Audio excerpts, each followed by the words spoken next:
This is one of the most used plyometric exercises, the most present in scientific studies, the drop jump.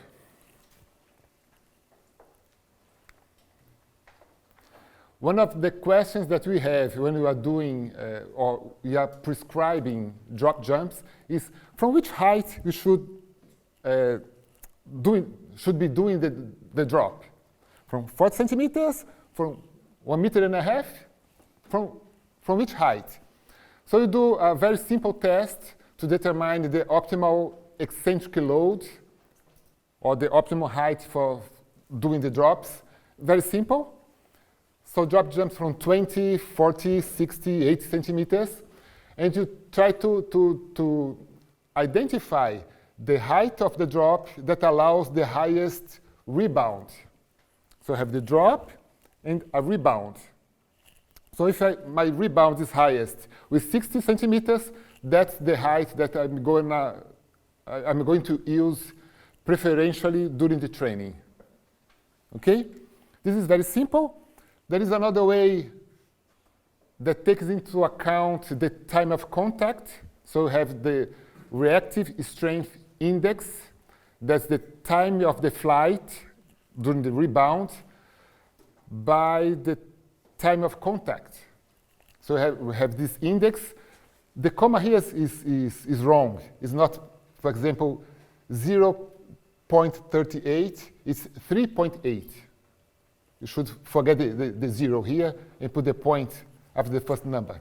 But anyway, we can use this to take into account the need to make a short contact time. Those data are from Saladino in 2005, 1 year after he came to Brazil, and 2007 when he won his first World Championships. So he improved the index, you can see, and he moved from 60 centimeters to 80 centimeters during training. His optimal height moved, and he was able to jump higher, keeping the contact very short. Another thing that is important when you think about the drop jumps, ground reaction forces. One elite athlete and a beginner. Can you see any difference between those two curves? At least 3 differences. First one. Okay, this one is more smooth, rounded, only one peak. You see here. And see here for the beginner, 2 peaks. This is important. I'm going to tell you why the first peak is being seen. Another difference. Contact time shorter, and this is longer. And the third one is obvious. The maximum force is higher here and not so high here. But okay, the contact time with the time will be shorter. You are training for some time, it's going to be shorter. You'll be stronger. But why is this first peak happening here and not here? Well, what's happening here is that when elite athlete is able to take off faster, and this elite athlete doesn't allow the heel to hit the ground heavily. He lands on the toes, on the ball of the foot, and then he takes off without hit the ground with the heel. And the beginner is not strong enough. He will allow the heel to hit the ground. When the heel hits the ground, we have this first peak, vertical peak. These forces doesn't help us to jump, only hurts. So the recommendation is that on vertical jumps, not only during the drop jumps, you do not allow the heel to hit the ground. You can touch the ground, but not heavily with the heel, okay? So that's the recommendation. If you do this test, this one, okay, so I have to train with, let's say, 60 centimeters. But then I can see that the athlete is hitting the ground with the heel.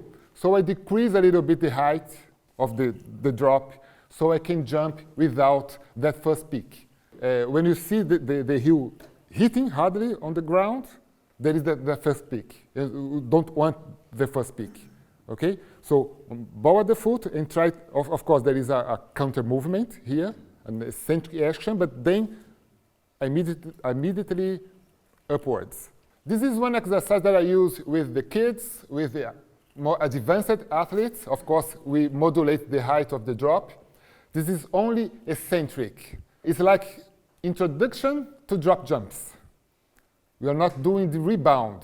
We are just landing. You try to land at the right position, right foot position, and of course, after you land, she's doing something wrong here, you see? This is good, this is not good, but you're training. This is a real session of training, and you keep doing some corrections. So you land on the ball of the feet, and you try to stop as soon as possible, to stabilize the movement as soon as possible. You'll see that the kids, they land, and the knees go everywhere. And the athletes who are stronger, they land, and they stop very quickly, very quickly. That's the goal. If they are ready to do this, we can move forward later doing the rebound. If they are not able to do this, we keep doing eccentric work only, not the eccentric concentric, until they are strong enough to move forward. Coming back to the drop jump, there are three things that you have to pay attention. Contact time, very short, less than 200 milliseconds. 200 is a lot. You have only 120 available to jump, but less than 200 milliseconds. To avoid the heels to hit heavily on the ground, and to keep a minimum flexion of the knees, to allow a minimal flexion of the knees. You cannot do this, but have to do this. Okay? The same exercise, but two different ways to do it. We are trying to do it in a more reactive way. This is very important. How demanding is one session, one heavy session of plyometrics? Is it easy? Is it difficult? Of course, for each athlete is a little bit different. But those Greeks try to identify how difficult it is one heavy session of plyometrics. And this is really a heavy session. 50 vertical jumps and 50 drop jumps at the same session. A very heavy session. What happened? Being short, the performance, counter movement jump, squat jump. What else? Markers of muscle damage, markers of inflammatory response, and hormonal response. All those markers are only return to the baseline 72 hours after that session. So it was a heavy session, and it took 3 days to recover. So it's easy for us to plan based on this. We know that the maximum 2 plyometric training sessions per week, maximum. Because you need 3 days to recover from one to the other, okay? It's not so easy, because we have plyometrics, we have sprinting, we have technique, we have weightlifting, and we have only 7 days per week. But anyway, we know that we need 3 days to recover from a very heavy plyometric session. So tomorrow, we're not doing sprints, technique, and of course, not another plyometric session, okay? We need 3 days to recover from this. One dose of plyometric training can improve the vertical jump in 7%. That means approximately 4 centimeters. This is huge for athletes, for trained people. And you see that the athletes that have experience, they improve more than novice, than beginners. So the plyometric training is more appropriate, those more specific plyometric training is more appropriate for advanced athletes than for beginners. But of course, the beginners do plyometric training, but you see the introductory exercise, okay? Easier exercise. And what's one dose of plyometric training? This is one dose. 10 weeks of training, 2 sessions per week, high intensity, and he says intensity, actually he's talking about volume, 50 jumps per session, approximately. So this dose, 10 weeks, twice per week, 50 contacts per session, will result, so after 10 weeks, in an improvement of 7% in vertical jump. That's huge for athletes. And his recommendations, keep the volume low. So he says about 50 contacts per session. Of course, we are not increasing the volume in line or keeping the same thing every week.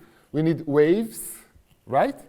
So you can do in one session 30 or 40 contacts, and another session 40 or 50, 50 or 60, and then you came back to 30 or 40, okay? You keep doing waves, but on average, 50 contacts per session, low volume.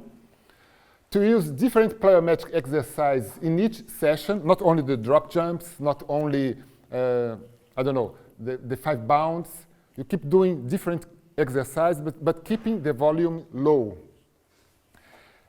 And another thing, you are used to use weighted belts, weighted vests.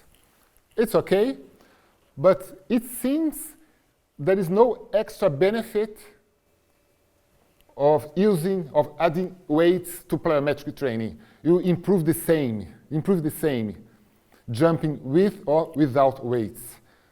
So there is no reason to add weights.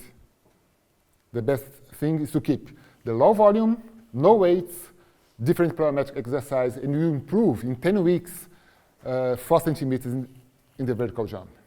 The research papers that added weights do not show any additional improvement comparing to research done without the weights. That's a general conclusion. He doesn't tell me anything about how much, but usually it's not too much. For example, I use very frequently jump squats. Okay, jump squats is like plyometric, but I'm not using it with the same goal as vertical jumps or horizontal jumps, boundings, okay? I use the jump squats more like resistance training than plyometric training. But I always use, in the weight room, the stretch shortening cycle. So sometimes I use only the concentric phase, but usually I use the eccentric concentric phase. Okay? So I'm trying to replicate in the weight room what's happening at the track, at the runway. At every vertical jump, we try to do the contact without allowing the heel to touch the ground. Not only when we are doing the drop jumps, but when we are doing the ankle jumps or the vertical jumps over hurdles. Every vertical jump landing on the ball of the feet and do not allowing the heel to hit the ground. Horizontal jumps or vertical jumps that have approach run, it's different. In this way, we have first, this is too much, but the idea is that first you touch the heel, but not breaking, rolling, okay? Horizontal jumps, first the heel, rolling forward. And vertical jumps, first the ball of the feet. This is a triple jump, but boundings, high jump. High jump is the same because it's a mostly vertical jump, but you have approach run before. So first the heel, rolling, and then moving forward. This is one example of at this phase that we are right now. This is Saladino. So the box is low. His optimal height is 80 centimeters for a drop jump. The last box here has 40 centimeters. So they are low. He's wearing training shoes, flats, on the grass. So the intensity here is not maximum. It's not so high. You can do even more than 50 contacts per session of this kind of exercise. As you move on in the season, this is not Saladino, another a young athlete, Brazilian. You changed a lot of things here. What's different here? Instead of vertical, it's more horizontal.